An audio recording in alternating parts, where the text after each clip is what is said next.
Hey YouTube, Southwest252 here with another video, and this time I'll be reviewing the Gemini Jets 1/400 scale Delta Airlines Boeing 767-400ER. Before I get into the review, I would just like to say I would really appreciate it if you could check out my Instagram, and the link for that is in the description below. I'll start off with the box. You have the 25th anniversary Gemini Jets logo in the top left, made for collectors by collectors. You have the computer-generated image of the aircraft in the middle. It does say Boeing 767-400ER Delta 1/400 scale die-cast model aircraft. There's where the model would be inside the box, and you have the information about the Boeing 767-400, which you can pause and read, and also the specifications about this aircraft, and the registration of this aircraft is November 842 Mike Hotel. On the bottom of the box, you have the Gemini Jets logos and some of the as real as gets features. On the left side of the box, you have the Gemini Jets logo, Delta CGI image, Delta 767-400.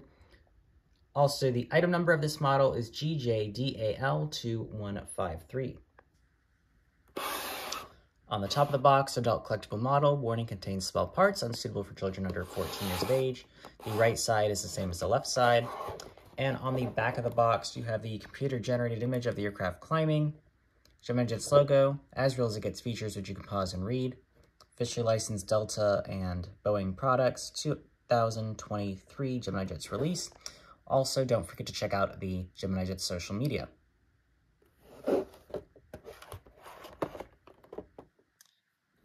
Now for the model. So this is the first 767-400 that I have from Gemini Jets. Overall, I do think it is a nice mold.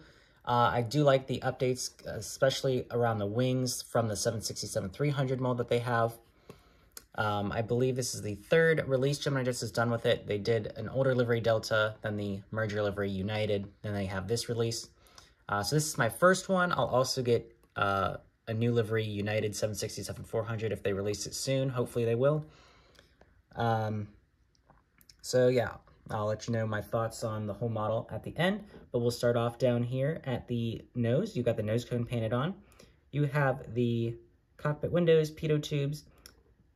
You have your L1 door, and then the SkyTeam logo, and then below that, you have the Vince Dooley kind of tribute there. You have your nose gear. All the gears are rubber and do roll. You have the Delta logo there over the front part of the aircraft. You have a Wi-Fi dome on top with an antenna. You've got a second door, your L2 door there. Over the wings, there's no emergency exits. You do have another Wi-Fi dome on top there. At the base of the wing, you have your landing lights. Then you have the wings, all the flap fairings. You have your raked wingtips for the 767-400. And then, of course, your engines. There's the outside view, and here's the inside view of them. Then you move back on the fuselage towards the back. You've got another antenna on top. You have your American flag, and then the registration for this model, which, again, is November 842 Mike Hotel. And then you have the Delta widget tail. You do have one luggage door beneath that registration in the back there. Got more cargo in the front there and in the back to the bottom right of the registration.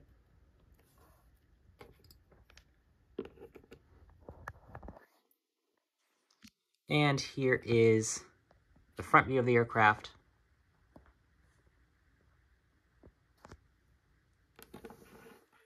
Here's the right side.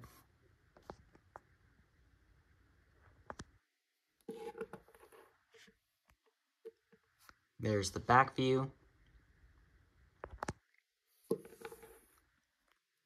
There's the left side. Here's the top view.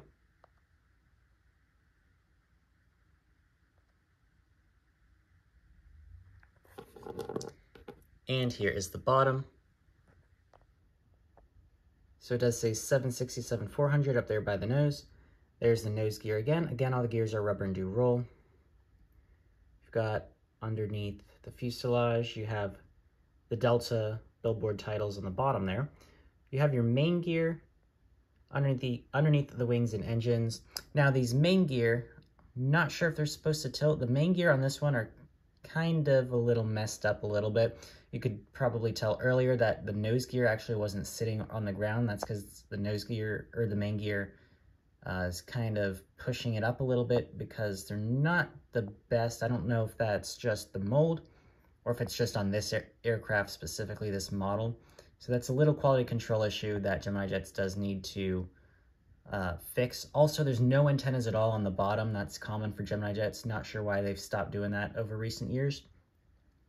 So that's another small thing that I wish they would have done. But you do have a stand hole in the middle there between that D and the L, or the D and the E and the L. You've got your tail scraper towards the back, the doors for the APU, and the APU itself all the way in the back. So overall, I do like this mold, and I'm glad that we're finally getting 767-400s from Gemini. Again, just like pretty much all of their molds in 1/400 scale, I wish we got antennas on the bottom. NG does it, so I don't know why Gemini Jets can't. And also the slight quality control issue with the main gear, which is lifting. You can see it here, the nose gear up slightly. So for both of those things, I'm going to take off 1.5 points. So overall, I think it's a good model, but this model will be getting a score of 28.5 out of 30.